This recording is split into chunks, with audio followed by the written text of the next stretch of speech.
Hello friends, पिछले lecture में हम लोग कंप्लीट कर चुके हैं आर्टिकल 11। आर्टिकल 11 जो है पार्ट 2 का पार्ट है और पार्ट 2 में हम लोग जानते हैं कि सिटीजनशिप को डील करता है। पार्ट 2 के अंदर सिटीजनशिप है। सिटीजनशिप के अंदर आर्टिकल जो बात करता है आर्टिकल 5 से लेकर के 11 तक डील करता है, जिसको हम लोग समझ चुके हैं।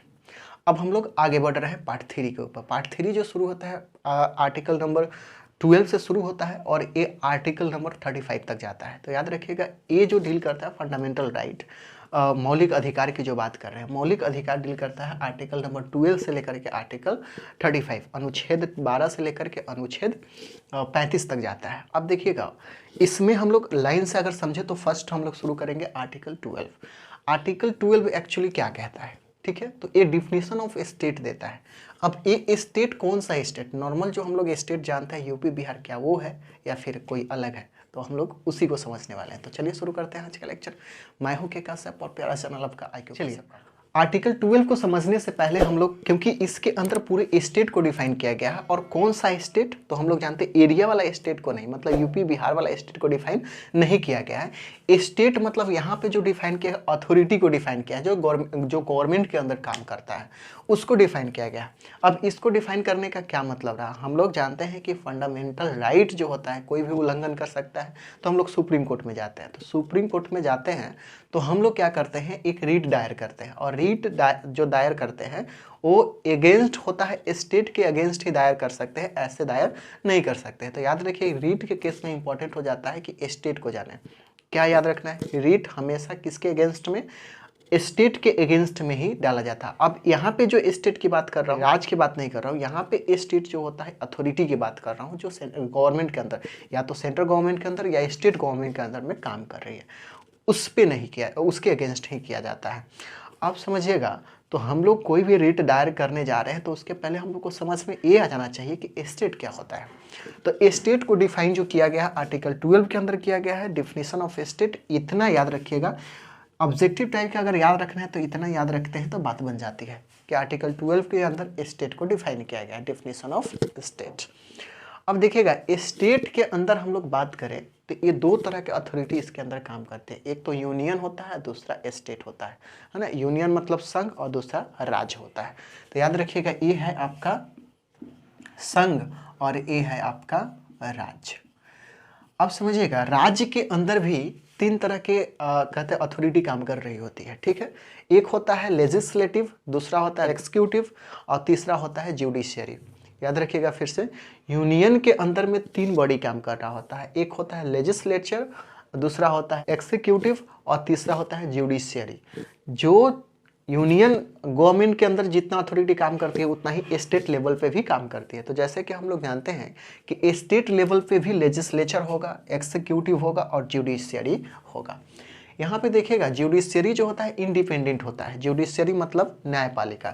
न्यायपालिका जो होता है क्या होता है, इंडिपेंडेंट होता है। ये गवर्नमेंट के अंदर उस तरह से काम नहीं करती है, लेकिन क्या ये फंडामेंटल राइट का उल्लंघन नहीं कर सकती है, तो कर सकती है, कोई दिक्कत नहीं। तो क्या इस पर केस नहीं कर सकते, तो कर सकते हैं, कोई दिक्कत नहीं।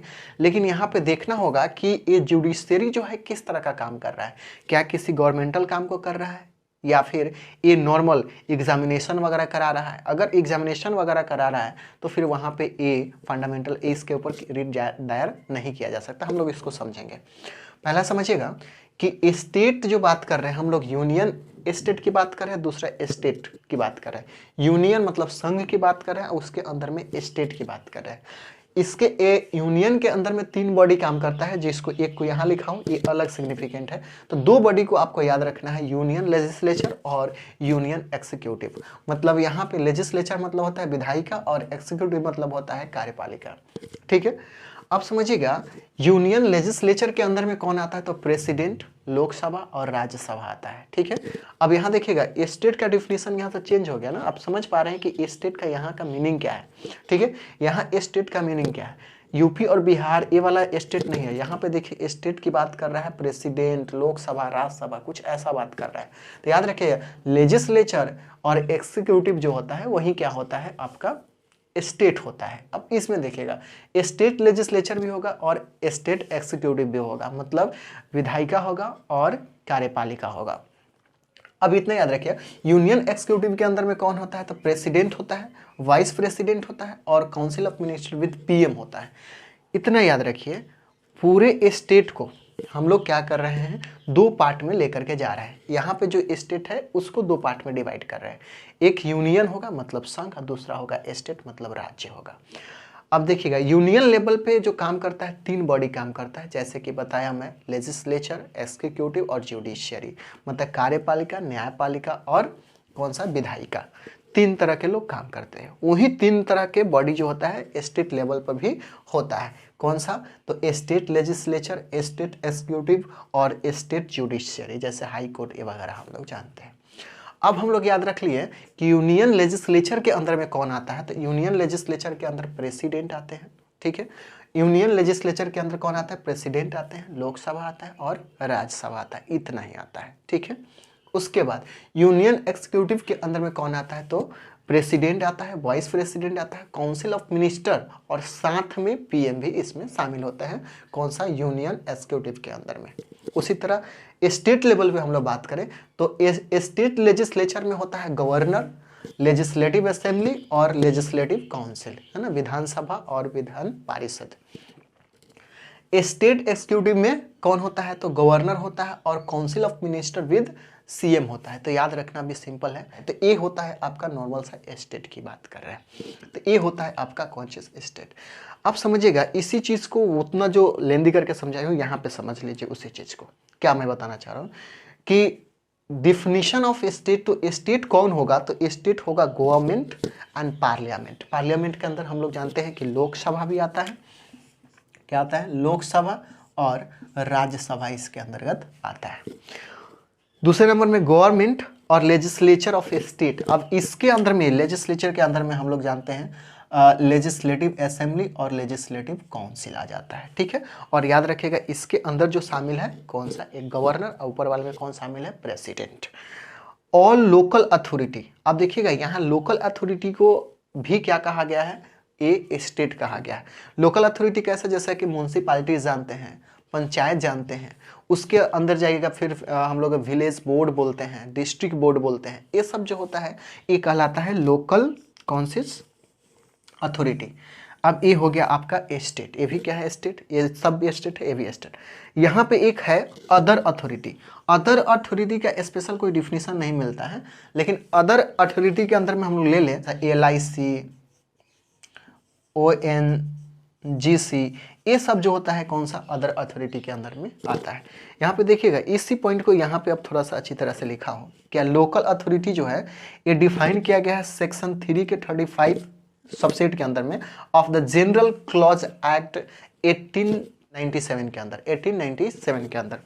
अब देखिएगा ये तो लोकल अथॉरिटी तो डिफाइन कर दिया गया है, लेकिन डिफाइन किसको नहीं किया गया, अदर अथॉरिटी को डिफाइन नहीं किया गया है, तो नॉट डिफाइंड यहाँ पे मैं लिख दिया हूँ। अब देखिएगा अलग अलग केस आया और अलग अलग केस में ये जो बॉडी है अदर अथॉरिटी के अंदर में बॉडी को डाला गया और धीरे धीरे से इसका डिफिनेशन भी दिया गया कि कौन सा स्टेट है, और आज भी पूरा फाइनली इसका कोई डिफिनेशन नहीं है, डे बाई डे इसमें इंक्लूड किए जाते हैं। तो याद रखिएगा, आप नॉर्मल याद रखिए कि इसमें LIC, ONGC ऐसे ऐसे संस्था शामिल होती है जो कि स्टेट का दर्जा हासिल है इस सबको, ठीक है। अब देखिएगा ये सब जो डिफिनीशन जो बता रहे हैं अदर अथॉरिटीज के अंदर, तो इसके अंदर बहुत सारे केसेस आए हैं जो कि हम लोग बात करेंगे। फर्स्ट एक केस है यूनिवर्सिटी ऑफ मद्रास बाई संताबाई, ठीक है, जो कि 1954 में आया था, 1954 में आया था। और ये 1954 में हुआ क्या था कि यूनिवर्सिटी के अंदर में कौन सा, मद्रास यूनिवर्सिटी के अंदर में सिर्फ बॉयज़ का एडमिशन शुरू हो गया था, वहाँ पे गर्ल्स का एडमिशन नहीं हो रहा था।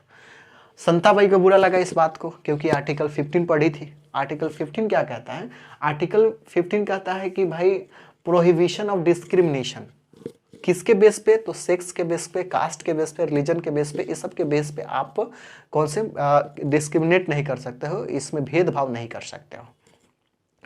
अब समझो यूनिवर्सिटी क्या है, यूनिवर्सिटी तो अब कह रहा है कि सिर्फ बॉयज़ को लेना है, तो सेक्स के अकॉर्डिंग, सेक्स के आधार पे क्या कर रहा है, डिस्क्रिमिनेशन करना शुरू कर दिया। स्टेट तो डिस्क्रिमिनेट कर रहा है। तो अब जैसे कि हम लोग जानते हैं कि अब समझिएगा प्रोहिबिशन ऑफ डिस्क्रिमिनेशन, अब ये यूनिवर्सिटी के अंदर में सिर्फ किसको, बॉयज़ को ले रहा है, तो किसके साथ डिस्क्रिमिनेट हो रहा है, तो वुमेन के साथ, गर्ल्स के साथ में ये क्या हो रहा है, डिस्क्रिमिनेशन हो रहा है। तो आर्टिकल 15 को लेकर के संताबाई चली गई कोर्ट के अंदर, सुप्रीम कोर्ट के अंदर के फंडामेंटल राइट का क्या हो रहा है, उल्लंघन हो रहा है। अब समझिएगा ये आर्टिकल के अकॉर्डिंग तो उल्लंघन वाकई हो रहा था। अब समझना ये है कि हम लोग जानते हैं कि जो केस किया जा रहा है, जो फंडामेंटल राइट से रिलेटेड जो केस हो रहा है वो अगेंस्ट द स्टेट होता है, पार्टिकुलर लोग पे नहीं होता है, अगेंस्ट द स्टेट होता है। तो अब ये क्लियर करना था कि ये यूनिवर्सिटी ऑफ मद्रास जो है क्या स्टेट है। अगर स्टेट है तो केस दायर होगी, अगर नहीं है तो इसको सुना जाएगा कि ये क्या ये उल्लंघन किया भी है कि नहीं किया है, समझिएगा। अगर यूनिवर्सिटी केस तो चलेगी, एक केस चलेगी और इसमें ये डिफाइन करना होगा कि ये जो यूनिवर्सिटी ऑफ मद्रास है वाकई ये स्टेट के अंदर में आता है कि नहीं। अगर स्टेट के अंदर में आता है तो फिर क्या करना होगा कि इसके ऊपर केस दायर होगा और यहाँ पे गर्ल्स और बॉयज़ का एडमिशन शुरू हो जाएगा। लेकिन पहला कंडीशन है कि यूनिवर्सिटी ऑफ मद्रास को क्या ये वाला जो स्टेट है, स्टेट के अंदर तो आना चाहिए। उसी पे केस चला। अब उसी समय क्या किया सुप्रीम कोर्ट जो है अब इस केस में सुप्रीम कोर्ट क्या करा, सुप्रीम कोर्ट जो है इजस देम जेनेरियस वर्ड जोड़ा इसमें और इस वर्ड को डिफाइन किया ऑफ द सेम काइंड्स। अगर सेम काइंड्स मतलब अगर गवर्नमेंट जिस तरह से फंक्शन कर रही है वही फंक्शन अगर ये यूनिवर्सिटी कर रही है तो वो स्टेट के अंदर में आएगी, ठीक है। अगर उस तरह का नहीं कर रही है तो फिर ये उसके अंदर नहीं आएगी। इसमें सुप्रीम कोर्ट क्या कहा था कि ये जो यूनिवर्सिटी ऑफ मद्रास है ये स्टेट के अंदर नहीं आती है और स्टेट के अंदर नहीं आती है तो ये डिस्क्रिमिनेशन नहीं है, इसके अगेंस्ट आप फाइल नहीं कर रीट फाइल नहीं कर सकते। इस केस में यूनिवर्सिटी वाइस संताबाई के केस में ये सुनाया था। उसके बाद क्या हुआ, Ujjambai state of UP, Ujjambai versus state of UP के अंदर जो कि 1961 में आया था, उसमें क्या किया, ये जो वर्ड है इजस देम जेनेरिस उसको क्या किया, उसका डिफिनेशन को फिर ये बदलने का प्रयास किया। मतलब ये जो वर्ड कहा कि ये भाई जो इजस देम जो जेनेरिस है ये हर स्टेट हर लेवल पे लागू नहीं होता, तो इस केस में इतना ही इस बात को कहा। उसके बाद एक और केस आया आरडी सेठी वाइस इंटरनेशनल एयरपोर्ट अथॉरिटी जो कि 1979 में आया था। इस केस में क्या हुआ, इस केस में डिफाइन कर दिया गया कि अदर अथॉरिटी कौन होगा, ठीक है। अलग अलग तरीके से डिफाइन किया गया अलग अलग जगह पे। जैसे यहाँ पे देखेंगे सेम टाइप का केस ये दोनों था। एक केस में क्या किया, एक नया वर्ड जोड़ा गया और इसी को ये जो है इसको गलत करा और अलग डिफिनेशन उसको देने का प्रयास किया। और यहाँ पे आरजेसेडी में क्या हुआ कि स्टेट जो अदर स्टेट को डिफाइन नहीं किया गया था यहाँ पे डिफाइन करने का प्रयास किया गया है कि किसको अदर स्टेट कहा जाएगा।